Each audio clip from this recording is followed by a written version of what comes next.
All right, that was, of course, Black Sabbath, Sweet Leaf off the Master of Reality album, opening up another episode of the Haunted Cabaret here on Rhode Island Free Radio. I'm your host, George Garner, as usual. Also, as usual, across the table from me, Chuckles the Clown. Good evening, thank you. To my left, Nurse Misery. To my right, our producer, Tony Jones. And if there's anything behind me, it is supernatural, but I am surrounded. And we will gladly let you on air. Yes, maybe it's the ghost of H.P. Lovecraft behind me that I feel chastising me for not showing up at Necronomicon, the biannual Lovecraft Love Fest in downtown Providence. But I don't apologize. I have been an admirer of the work of H.P. Lovecraft all my life, at least from the time I was 8 years old, and my mother mistakenly got me a book of H.P. Lovecraft stories, thinking it was local culture, which it was, not realizing the subject matter of Mr. Lovecraft, which included sex with amphibians and assorted other horrors. So thank you, Ma. Now, I noticed when you said Necronomicon, yes, you emphasized the con.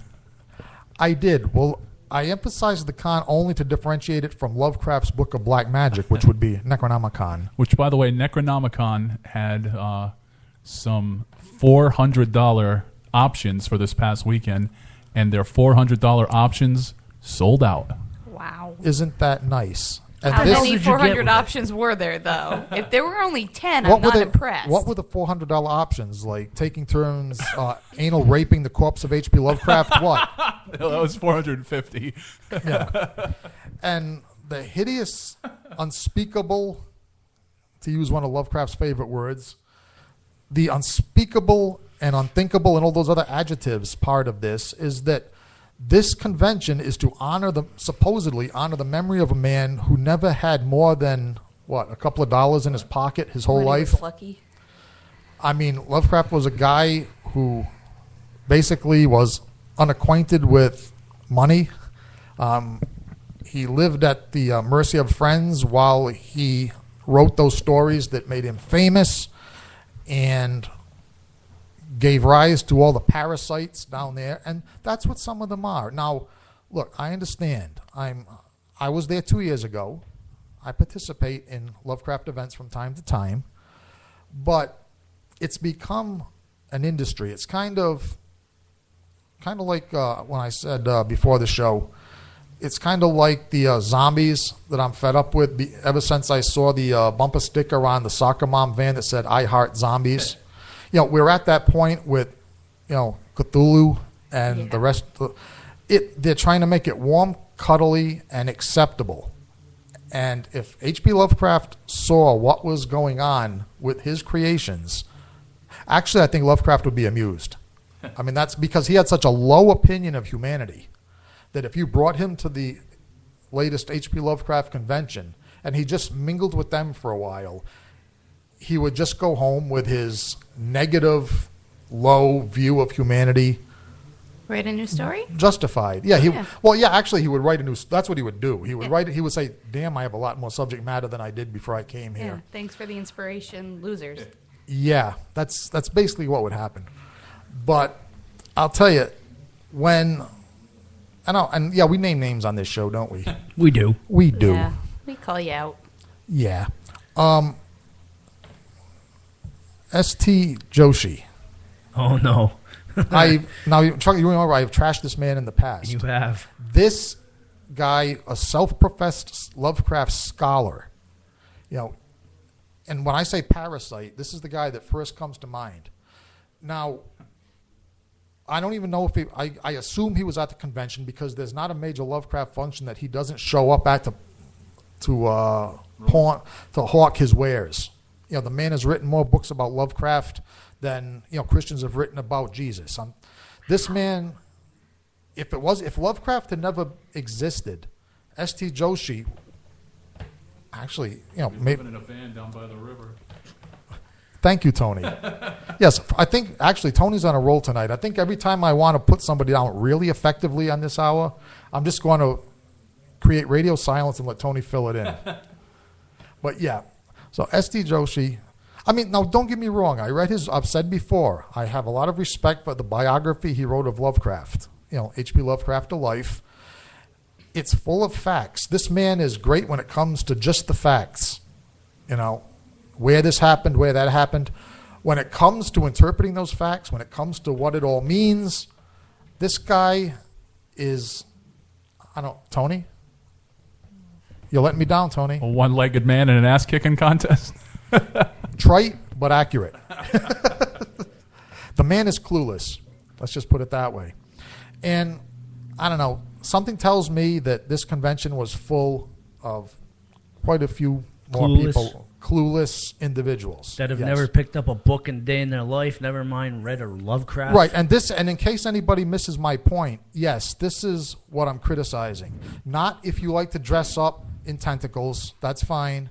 If you like to watch the movies based on Lovecraft, even though there's no good ones except Reanimator, that's fine. Role-playing games, good.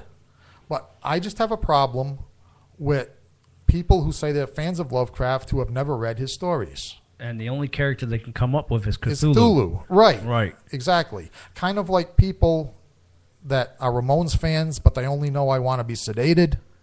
Kind of like Christians who profess to be Christians, but they have never read the Bible.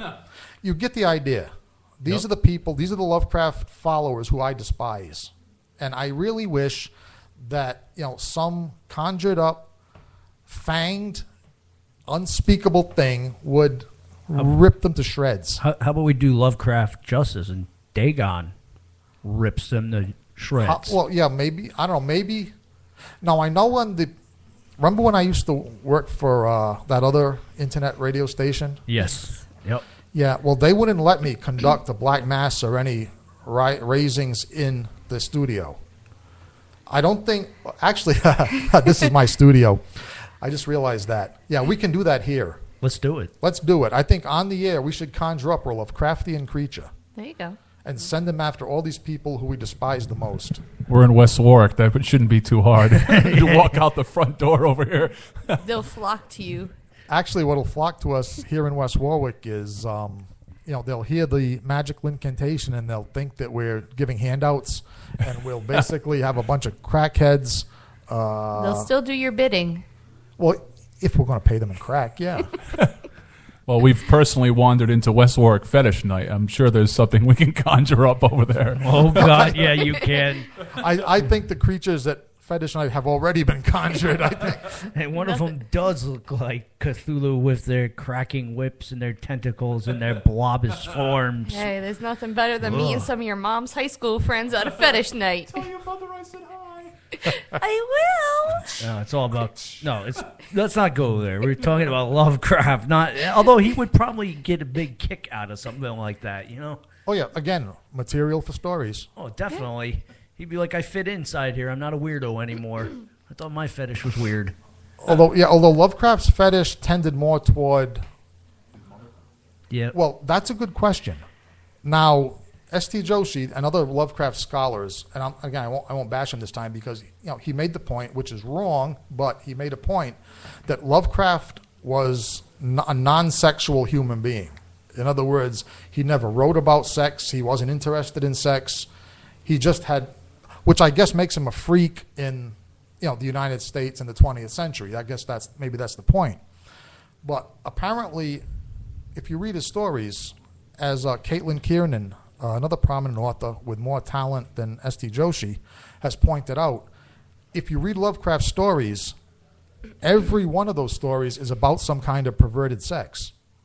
It's just, sometimes it's not always obvious. It's hidden. It's hidden, and sometimes it's not so hidden. I mean, The Shadow of Rinsmith, those amphibian fish frogs, it's right, it's not hidden, it's right on the surface that the diabolical bargain struck between Captain Marsh and those fish frogs that bring them to the United States is that, yes, you'll give them tribute, yes, you'll offer them human sacrifice, and yes, you will also have sex with these amphibious creatures.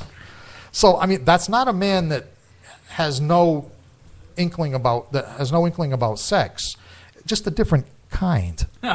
You know why they did More this? inventive. You know why they said that he didn't have sex? It was to make the real Lovecraft fans that read it not feel bad that they don't have sex. So they could relate more to the character. He's just like me, in other words. Yeah. Kind of like, well, I was going to say the Trekkies, but no, you know that Captain Kirk has all kinds of sex. The Trekkies don't. Yeah. But I guess they've always tried. That's why they always keep having the conventions, and they want William Shatner there. Well, they're hoping so they for can, the pretty green lady. well, so they can try to bridge that unbridgeable gap Yeah. between themselves who are virgins and William Shatner who has sex. yeah. There you Please go. shake Both on my and off screen. hand and make All right, so me what, like all right, so you. what you're saying is right. So they negate Lovecraft's interest in sex because what you're saying is they don't have any themselves and they want to close that gap with their idol. Yeah. That's right. Make me Okay. or make him like me. I guess. The only problem is that Lovecraft was married Yeah. and had Right. sex. Lovecraft wrote plenty of stories about interesting sex. And he did his mom. You know, Wow. now Chuckles, this is twice. What do you know that I don't? I've been around for a long time. I'm just Now, saying. right that- now what? Now seriously, now what? Now this is. Oh, you know, come on. You don't see the underlying factor. How many people have hit on that fact that he was really close to his mother? Scarily close to his mother. Well, bizarrely, yes. But now the question is, where is. See, because you can look at that two ways. Now, There's no camera like Hulk Hogan recorded ever happened, so you don't know. But I'm you just want there. speculating. You just want there to be. No, I don't. It's disgusting. It's heavily Actually, influenced. if anything, if you look at Lovecraft's childhood, what records there are of his childhood from people that knew them back then, it was the opposite. His mother was the person who was anti-sex. One of the reasons is that Lovecraft's father